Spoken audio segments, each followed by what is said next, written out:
প্রিয় শিক্ষার্থী বন্ধুরা, ব্যবসা উদ্যোগের আরও একটি ক্লাসে সবাইকে জানাচ্ছি স্বাগত। আজকে আমরা আলোচনা করব আমাদের চতুর্থ অধ্যায় নিয়ে। চতুর্থ অধ্যায়ের পর্ব 1 এই বিষয়ে বা এই পর্বে আমাদের আলোচনার টপিক থাকছে আমাদের মালিকানা সংক্রান্ত ব্যবসায় প্রকারভেদ এবং তার মধ্যে সর্বপ্রথম যে প্রকারভেদটা আছে সেটি সম্পর্কে, অর্থাৎ এক মালিকানা ব্যবসা সম্পর্কে। এই দুইটা সম্পর্কে আমরা দেখে নেব কি কি বহু নির্বাচনী প্রশ্ন তোমার পরীক্ষায় থাকতে পারে। তাহলে আজকে পর্বে আমরা প্রথমেই যে প্রশ্নটি দেখে নেব, তার মধ্যে আমরা দেখতে পাচ্ছি একটা উদ্দীপক দেওয়া আছে। তো প্রথমে আমরা একটু উদ্দীপকটা দেখে নিই। এখানে বলা হচ্ছে, জনাব মাহি স্কুলের সামনে বই, খাতা, কলম বিক্রয়ের জন্য একটি ব্যবসা প্রতিষ্ঠা করেন। কিছুদিনের মধ্যে ব্যবসাটি লাভজনক হওয়ায় তিনি ব্যবসার পরিধি বাড়াতে চান। পরে তিনি তার বন্ধু নিয়নের সাথে চুক্তিবদ্ধ হয়ে ব্যবসার কাঠামো পরিবর্তন করেন। এখন 1 নং প্রশ্নে বলা হচ্ছে, জনাব মাহির বই, খাতা ও কলম বিক্রয়ের জন্য কোন ধরনের ব্যবসায় উপযুক্ত। যেহেতু বলা হয়েছে বই, খাতা, কলম অর্থাৎ ছোট আকারে ব্যবসা প্রতিষ্ঠান এবং পাশাপাশি স্কুলের পাশে অর্থাৎ একদম ছোট্ট একটা দোকান এবং এই ছোট্ট দোকানের মধ্যে যাবতীয় বই, খাতা, কলম, পেন্সিল যতটুকু রাখা সম্ভব হয় এগুলো নিয়ে ব্যবসাটা করা হবে। তাহলে এই ধরনের ব্যবসার জন্য এক মালিকানা ব্যবসাটাই কিন্তু উপযোগী। তারপর চলে যাচ্ছি পরবর্তী প্রশ্ন, 2 নং প্রশ্ন। এখানে বলা হচ্ছে, জনাব মাহি পরবর্তীতে কোন ধরনের ব্যবসায় গড়ে তোলেন। দেখো, পরবর্তীতে যে কথাটা বলা হয়েছে সেটা হচ্ছে তিনি তার বন্ধুর সহযোগে আরেকটা ব্যবসা প্রতিষ্ঠান খোলেন। তাহলে যেহেতু একজন বন্ধুকে এখানে আরও আনা হয়েছে, তাহলে আমরা বলতে পারি এটা হচ্ছে অংশীদারি ব্যবসায়। যদি এখানে বন্ধুকে না আনা হতো এবং বন্ধুর সাথে যদি কোনো চুক্তি না হতো তাহলে কিন্তু সেটা এক মালিকানা ব্যবসায় থাকতো। যেহেতু চুক্তির মাধ্যমে নতুন একটা ব্যবসা তৈরি করা হলো, তাহলে এটা হবে অংশীদারি ব্যবসায়। এরপর চলে যাচ্ছি 3 নং প্রশ্নে, কলা, পেঁপে, শসা ইত্যাদি পণ্যের ক্ষেত্রে এক মালিকানা ব্যবসায় উপযোগী কারণ। দেখো, এখানে একটা ফল এবং শাকসবজির কথা বলা হয়েছে। মূলত আমরা ফল এবং শাকসবজিগুলো কিন্তু এক মালিকানা ব্যবসার মাধ্যমেই বিক্রি করে থাকি। কারণ কি? এর পেছনে কারণ হচ্ছে পণ্যগুলোর জন্য বেশি অর্থের প্রয়োজন হয় না, পণ্যগুলোর চাহিদা দ্রুত পরিবর্তনশীল, পণ্যগুলো তাড়াতাড়ি পচে যায়। দেখো, এই যে এখানে যে শাকসবজিগুলোর চাহিদা কিন্তু দ্রুত পরিবর্তন হয় না। শাকসবজির চাহিদা সবসময় অ্যাজ ইউজুয়াল যেমন থাকার তেমনই থাকে। সবসময় আমরা রেগুলার যেভাবে শাকসবজি খেয়ে থাকি ঠিক তেমনই কিন্তু চাহিদাটা থাকে। এর চাহিদা দ্রুত পরিবর্তনশীল নয়। তবে এই পণ্যগুলোর জন্য খুব একটা বেশি অর্থের আমাদের প্রয়োজন হয় না এবং এখানে যে শাকসবজিগুলো দেখতে পাচ্ছি প্রত্যেকটা শাকসবজি কিন্তু খুব দ্রুত পচে যায়। তাহলে যে পণ্যগুলো খুব দ্রুত পচনশীল সেই পণ্যগুলোর জন্য সাধারণত আমরা এক মালিকানা ব্যবসায় কিন্তু তৈরি করে থাকি বা এক মালিকানা ব্যবসার মাধ্যমেই সেই পণ্যগুলো বিক্রি করে থাকি। তাহলে এখানে অ্যান্সার থাকছে 1 এবং 3। 4 নং প্রশ্ন, নিজস্ব তহবিলের মাধ্যমে কোন ব্যবসা পরিচালনা অধিকতর সহজ। নিজস্ব তহবিলের মাধ্যমে অর্থাৎ তোমার কাছে যতটুকু তহবিল আছে, যতটুকু অর্থ আছে সেটা দিয়ে তুমি তোমার ব্যবসাটা তৈরি করতে চাচ্ছ, তাহলে এই ধরনের কাজের জন্য এক মালিকানা এবং অংশীদারি এই 2 ধরনের ব্যবসা প্রতিষ্ঠান উপযোগী। তাহলে এখানে অ্যান্সার হচ্ছে খ নং অপশন। তারপর চলে যাচ্ছি 5 নং প্রশ্নে, জনাব করিমের পর্যাপ্ত অর্থ নেই অথচ ব্যবসায় করতে আগ্রহী, তার জন্য ব্যবসায়ের উপযুক্ত ক্ষেত্র কোনটি। তার কাছে পর্যাপ্ত পরিমাণে টাকা পয়সা নেই কিন্তু তবুও সে ব্যবসা করতে আগ্রহী, তাহলে তার জন্য কোন ধরনের ব্যবসা উপযুক্ত হবে। তার জন্য এক মালিকানা ব্যবসা উপযুক্ত হবে, কারণ এক মালিকানা ব্যবসায় কিন্তু অনেক বেশি অর্থের প্রয়োজন পড়ে না। এরপর চলে যাচ্ছি 6 নং প্রশ্নে, কোন ব্যবসায় ক্রেতাদের পরিবর্তনশীল রুচি, আগ্রহ এবং ফ্যাশনের ওপর নির্ভরশীল। ক্রেতাদের বা গ্রাহকদের রুচি, আগ্রহ এবং ফ্যাশনের ওপর নির্ভরশীল সাধারণত দর্জির দোকান। চলে যাচ্ছি 7 নং প্রশ্নে, তুলনামূলকভাবে নিচের কোন প্রতিষ্ঠানটি অধিক মূলধন স্বল্পতায় ভোগে। অধিক মূলধন স্বল্পতায় ভোগে, তার মানে মূলধন কম থাকে বিধায় এরা পর্যাপ্তভাবে বা ঠিকঠাকভাবে ব্যবসা প্রতিষ্ঠান পরিচালনা করতে পারে না। এরকম ব্যবসা প্রতিষ্ঠান হলো এক মালিকানা ব্যবসা, কারণ এক মালিকানা ব্যবসা করতে আমাদের একটু অল্প টাকার মাধ্যমে আমরা ব্যবসা প্রতিষ্ঠানটা খুলে ফেলতে পারি, পরিচালনা করতে পারি। তারপর চলে যাচ্ছি পরবর্তী প্রশ্ন। এখানে একটা উদ্দীপক আমরা প্রথমে দেখি। জনাব আবু হানিফ মিয়া জেলা শহরে স্টেশনারি দোকান পরিচালনা করেন। সততা ও ভালো ব্যবহারের কারণে ক্রেতাদের নিকট তার ব্যবসার বেশ সুনাম রয়েছে, কিন্তু কিছু সীমাবদ্ধতার জন্য তিনি ব্যবসায় সম্প্রসারণ করতে পারছেন না। 8 নং প্রশ্ন। জনাব আবু হানিফ মিয়ার ব্যবসাটি মালিকানার ভিত্তিতে কোন ধরনের? দেখো এখানে বলা হয়েছে যে তিনি জেলা শহরে স্টেশনারি দোকান পরিচালনা করছেন। তো এতটুকু ইনফরমেশনই কিন্তু আমরা বুঝতে পারছি এটা এক ধরনের এক মালিকানা ব্যবসায়। এরপর চলে যাচ্ছি পরবর্তী প্রশ্ন। 9 নং প্রশ্নে বলা হচ্ছে উল্লেখিত জনাব আবু হানিফ মিয়ার ব্যবসায় সম্প্রসারণ করতে না পারার কারণ, অর্থাৎ তিনি তার ব্যবসাটাকে বাড়াতে পারছেন না কেন? কারণ অসীম দায়, সীমিত আয়তন এবং স্বল্প মূলধন। দেখো এক মালিকানা ব্যবসার কিন্তু প্রত্যেকটাই এখানে বৈশিষ্ট্য লেখা হয়েছে এবং এই কারণগুলোর জন্যই সাধারণত আমরা চাইলেও ব্যবসাটাকে বাড়াতে পারি না।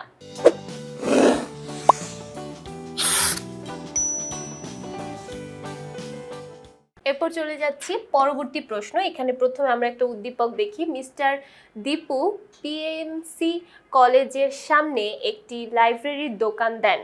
তার আচার ব্যবহারের কারণে শিক্ষার্থীদের সাথে ভালো সম্পর্ক বিরাজমান। তিনি কিছুদিনের মধ্যে ব্যবসায় সাফল্য পেয়েছেন। এখন প্রশ্ন হচ্ছে দীপুর ব্যবসাটি হলো, দেখো যেহেতু সে লাইব্রেরির দোকান দিয়েছে এবং একটা কলেজের সামনে লাইব্রেরির দোকান, অবশ্যই ছোট আকারের একটা দোকান এবং ম্যাক্সিমাম দোকানগুলোই আমরা দেখি এক মালিকানা ব্যবসায়ী কিন্তু থাকে।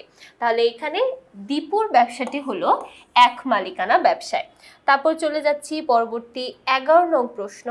দীপুর ব্যবসায়ের জনপ্রিয়তার কারণ কি? অর্থাৎ এই যে এখানে যে এক মালিকানা ব্যবসা আমরা দেখতে পাচ্ছি, এই এক মালিকানা ব্যবসাগুলো জনপ্রিয় হয়ে ওঠার কারণ কি? যে কোনো সময় ব্যবসা আরম্ভ করতে পারে, লাভ লোকসান একাই বহন করে, একক নিয়ন্ত্রণাধীন।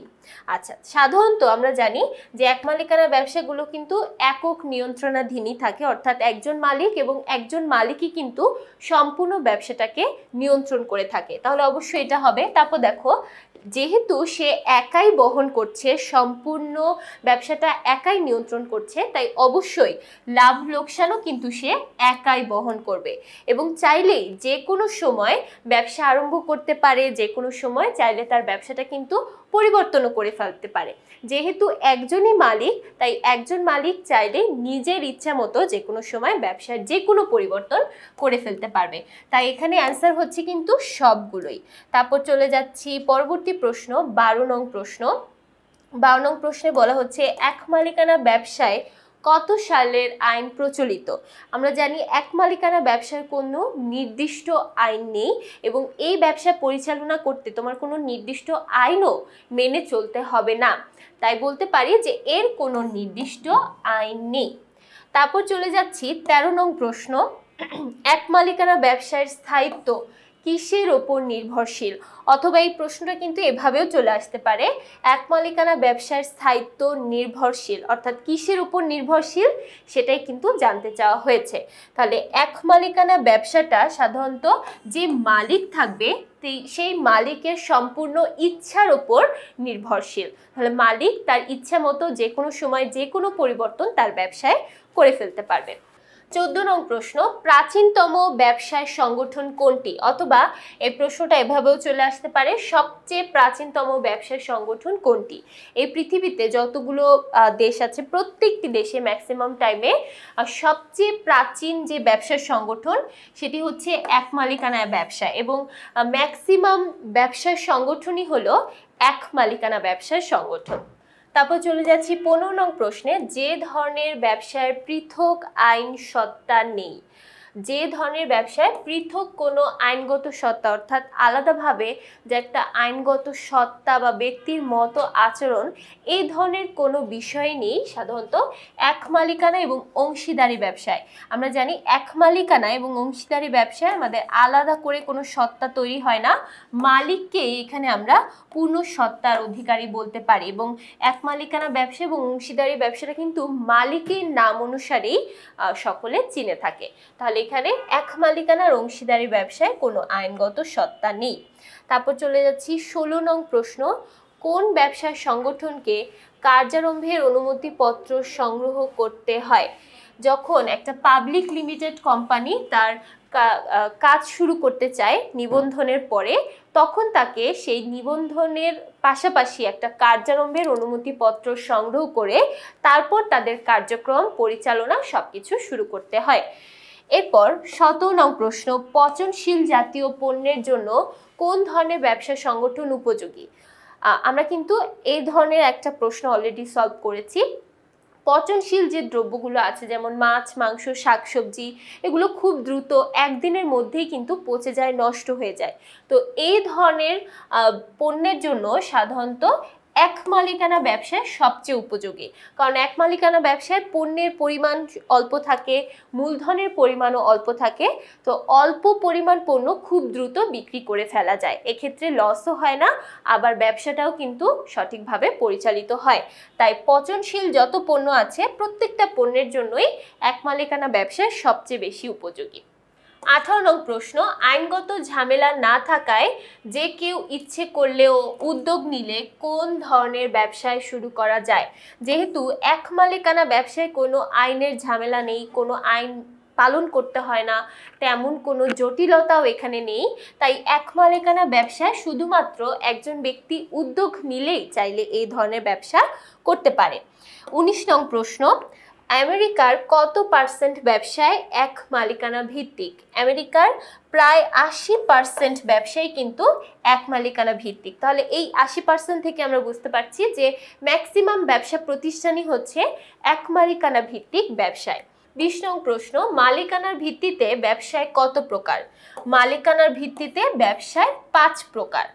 21 নং প্রশ্ন, আইনের চোখে ব্যবসায় পৃথক কোনো সত্তা নেই। আইনের চোখে ব্যবসায় পৃথক কোনো সত্তা নেই কোন ধরনের ব্যবসায় প্রতিষ্ঠানে? তাহলে এইটা সাধারণত এক মালিকানা ব্যবসায় প্রতিষ্ঠানেরই কিন্তু আইনগত কোনো সত্তা নেই। 22 নং প্রশ্ন, এক মালিকানা ব্যবসায় সংগঠনের উপযুক্ত ক্ষেত্র।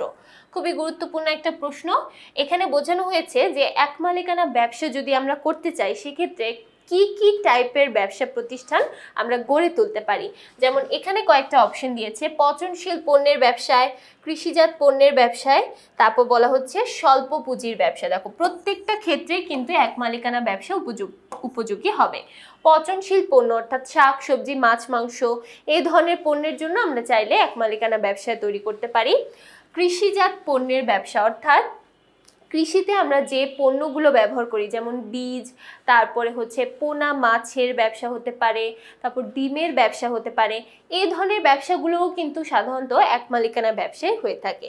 তারপর স্বল্প পুঁজির ব্যবসা অর্থাৎ যেখানে অল্প টাকা দিয়েই তুমি চাইলে ব্যবসা প্রতিষ্ঠান তৈরি করতে পারো, যেমন একটা মুদি দোকান অথবা একটা পার্লার, সেলুন, এগুলো কিন্তু অল্প টাকার মাধ্যমেই তৈরি করে ফেলা যায়। তাই এখানে প্রত্যেকটাই কিন্তু এক মালিকানা ব্যবসার জন্য উপযুক্ত ক্ষেত্র। তারপর চলে যাচ্ছি 23 নং প্রশ্নে। 23 নং প্রশ্নে বলা হচ্ছে চায়ের দোকান সাধারণত কোন জাতীয় সংগঠন? আমরা এই যে রাস্তার আশপাশে ম্যাক্সিমাম টাইমে যে চায়ের দোকানগুলো দেখি যে ছোট্ট একটা দোকান এবং মালিক একজনই থাকে, সেই মালিকই সম্পূর্ণ চায়ের দোকানটা দেখাশোনা করে। তাহলে এই চায়ের দোকানগুলো সাধারণত এক মালিকানা ব্যবসায় সংগঠন।